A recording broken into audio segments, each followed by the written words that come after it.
We're gonna make egg. Welcome dito sa The Chika! Pero bago ang lahat, kung hindi ka pa nakapag-subscribe, mag-subscribe ka na para updated ka sa aking mga bagong chika. Sixto Dantes tinulungan mag-prepare ng breakfast ang kanyang daddy Dong.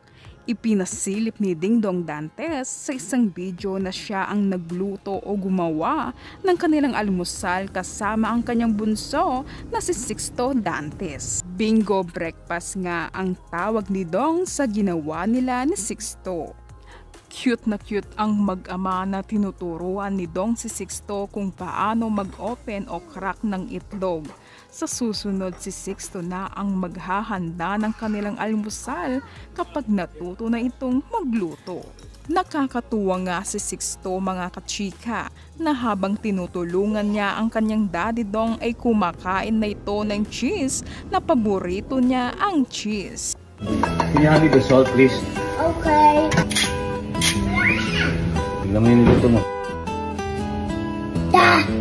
Makikita naman na biglang sumali si Marian sa pag-prepare ng breakfast ng kanyang mag-ama. Tinulungan ang mag-ama sa paggawa ng bingo breakfast na may kasama pang lambingan silang mag-asawa.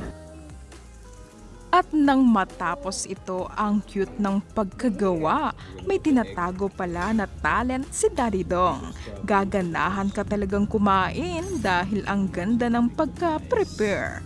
Healthy breakfast na approved sa mga Dantes kids na sina Zia at Sixto.